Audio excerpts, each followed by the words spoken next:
तो सुल्तानपुर कांड में मंगेश यादव के बाद अब एक और कार्रवाई की गई है। आज सुबह तड़के ही उन्नाव में पुलिस की ओर से एसटीएफ की ओर से एनकाउंटर किया गया है और एक और आरोपी को ढेर कर दिया गया है। पूरी खबर क्या है दिखाते हैं रिपोर्ट में।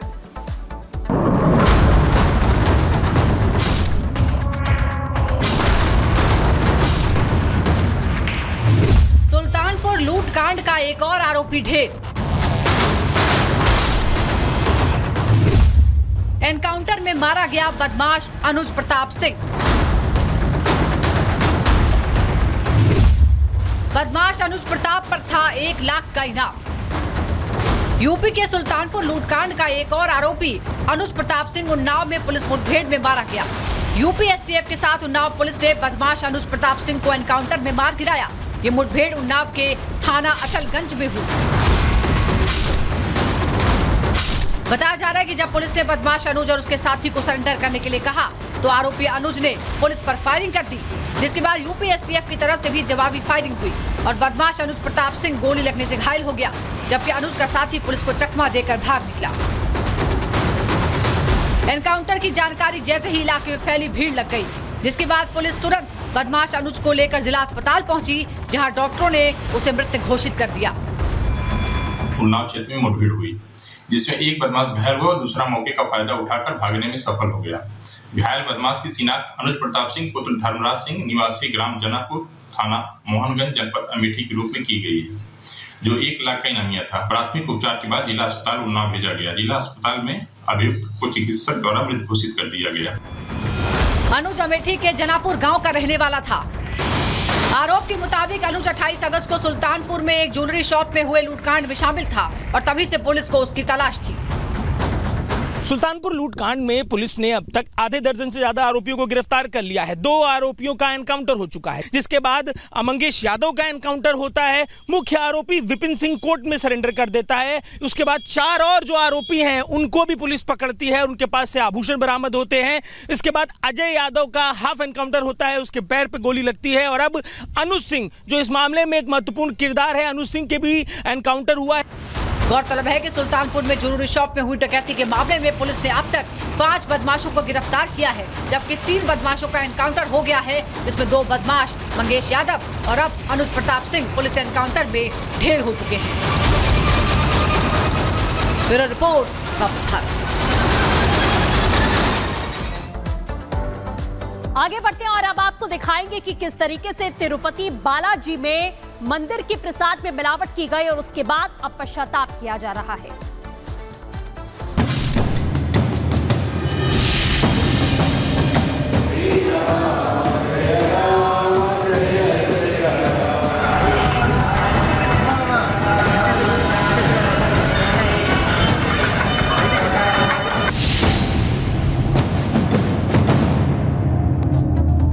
तिरुपति बालाजी में प्रसाद में मिलावट का मामला निकलकर सामने आया। उसके बाद अब मंदिर प्रशासन भी पश्चाताप कर रहा है। मंदिर का शुद्धिकरण किया जा रहा है।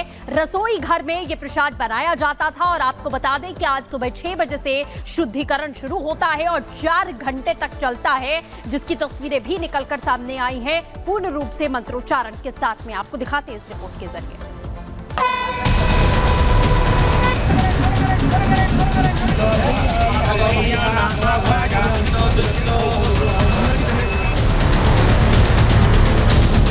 सनातन को खत्म करने की साजिशें हो रही हैं, सनातन को भ्रष्ट करने की साजिशें। उन दोषियों को फांसी की सजा देवे।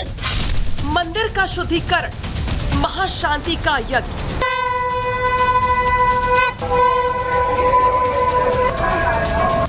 महापाप पर एक्शन, सियासत का चरम।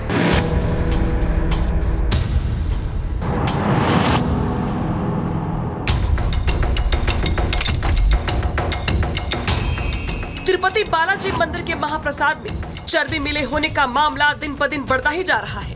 एक तरफ आंध्र प्रदेश सरकार बालाजी के मंदिर में हुए जघन्य महापाप के किरदारों का चेहरा सामने लाने के लिए फैसले पर फैसले कर रही है, तो वहीं दूसरी तरफ इस मुद्दे पर आंध्र प्रदेश से लेकर दिल्ली तक सियासत भी गर्म हो गई है। इस मामले के सामने आने के बाद चंद्रबाबू नायडू ने कहा कि लड्डुओं में चर्बी की जांच एसआईटी को सौंपी गई है, तो अब एसआईटी ही प्रसाद को लेकर आई रिपोर्ट की भी जांच करेगी और जांच रिपोर्ट चंद्रबाबू नायडू सरकार को सौंपेगी। लेकिन इस मामले में सबसे बड़ा मोर्चा महाप्रसाद में मिलावट को लेकर आरोपों के घेरे में आए पूर्व सीएम जगन मोहन रेड्डी ने खोल दिया है। जगन मोहन रेड्डी ने पीएम मोदी को एक चिट्ठी लिखकर इंसाफ की गुहार लगाई है। जगन ने पीएम को लिखी चिट्ठी में जहां खुद को बेकसूर बताया है, तो वहीं सीएम चंद्रबाबू नायडू पर कई गंभीर आरोप भी जड़ दिए हैं। जगन मोहन रेड्डी ने पत्र में लिखा है कि चंद्रबाबू नायडू आदतन झूठ बोलने वाले व्यक्ति हैं। वे इस हद तक गिर गए हैं कि उन्होंने केवल राजनीतिक फायदे के लिए करोड़ों लोगों की आस्था को ठेस पहुंचाया है। प्रधानमंत्री जी, मेरे खिलाफ जो झूठ फैलाया गया है उसकी सच्चाई सामने लाई जाए और मंदिर की पवित्रता को बनाए रखा जाए। हालांकि जैसे ही इस मामले में पूर्व मुख्यमंत्री जगन मोहन रेड्डी ने पीएम मोदी को चिट्ठी लिखकर सच्चाई सामने लाने की गुहार लगाई, सीएम चंद्रबाबू नायडू भी जवाब देने के लिए सामने आ गए और उन्होंने दावा किया कि पिछली सरकार के पाप माफ करने के लायक नहीं है और उन्होंने प्रसाद को लेकर जो बातें कही हैं वो तथ्य उन्होंने खुद नहीं बल्कि खुद भगवान बालाजी ने कहलवाई हैं। पिछली सरकार ने लोगों की भावनाओं के साथ खिलवाड़ किया और उनकी भावनाओं का सम्मान नहीं किया। मुझे लगा कि भगवान ने खुद मुझसे लड्डू पर ये तथ्य प्रकट करवाए हैं। भगवान सब कुछ करता है और हम केवल नाम मात्र के हैं। जाहिर है मामला असंख्य हिंदुओं की आस्था से जुड़ा हुआ है, इसलिए विवाद ठंडा पड़ने की बजाय गर्माता ही जा रहा है। हिंदू संगठन और करोड़ों हिंदू तिरुपति बालाजी मंदिर के पापी को ढूंढकर सजा देने की मांग कर रही है, तो वहीं विश्व हिंदू परिषद अब देश के सभी मंदिरों का नियंत्रण हिंदुओं के हाथों में देने की मांग कर रहा है। षड्यंत्र पूर्वक किए गए एक ऐसा घोर आघात है जो कि जिसे मैं कहूँ कि अक्षम्य अपराध है, वो उन्होंने किया है। इससे बड़ा अपराध दुनिया में कोई हो नहीं सकता। जो भी अपराधी हैं उन अपराधियों को वो कठोर सजा दी जानी चाहिए जिससे कोई दोबारा किसी के आस्था और विश्वास के ऊपर घात प्रतिघात न कर सके। वहीं इस मामले में नेशनल डेयरी डेवलपमेंट बोर्ड ने तिरुपति बालाजी मंदिर में प्रसाद में फिश ऑयल और जानवरों की चर्बी मिले होने की पुष्टि अपने रिपोर्ट में कर दी है। इसलिए बालाजी मंदिर में अशुद्धिकरण भी किया गया।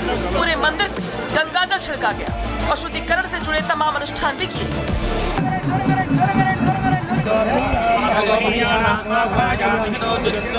वहीं दूसरी तरफ इस मामले में पूर्व सीएम जगन मोहन रेड्डी के खिलाफ सैदाबाद पुलिस स्टेशन में हिंदू भावनाओं को ठेस पहुंचाने के आरोप में केस भी दर्ज किया गया है। कुल मिलाकर हिंदुओं की धार्मिक भावना के साथ खिलवाड़ का ये मामला कई तरह की रंग लेता दिखाई दे रहा है। ऐसे में देखना ये होगा कि इस विवाद की लपेटे में आगे कौन आता है। Bureau report, Republic Bharat. और चलिए अब बात करते हैं भगौड़े जाकिर नाइक की। भगौड़े जाकिर नाइक का एक नया बयान सामने आया है जिसमें वो भारत आने की बात कर रहा है, लेकिन वो उस समय भारत आएगा जब मोदी सरकार ना हो। साथ ही जाकिर नाइक को भारत आने पर गिरफ्तारी का डर भी सता रहा है। एक स्पेशल रिपोर्ट दिखाते हैं इससे जुड़ी। अगर अभी मोदी नहीं रहा और जो नई गवर्नमेंट अगर जस्ट रहेंगी तो जरूर जाऊंगा मैं।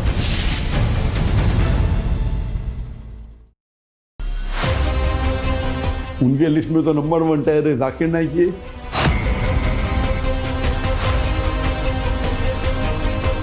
अगर अभी मोदी नहीं रहा और जो नई गवर्नमेंट अगर जस्ट रहेंगी तो जरूर जाऊंगा मैं। आखिरकार भारत के भगोड़े आतंकी जाकिर ने यह मान ही लिया कि उसे पीएम मोदी से डर लगता है। उसने माना कि वो भारत आना तो चाहता है, लेकिन उसे पीएम मोदी की नीतियों से डर लगता है। उसे डर है कि वो भारत आया तो उसे जेल में ठूंस दिया जाएगा। जाना तो इन्होंने रेड कार्पेट देगी, मुझे आओ भाई आओ, अच्छा अंदर आओ, जेल में बैठो। उनके लिस्ट में तो नंबर 1 है जाकिर नाइक ये। आतंकियों के दिल में डर जरूरी है और यही डर भगोड़े जाकिर के दिल में घर कर चुका है।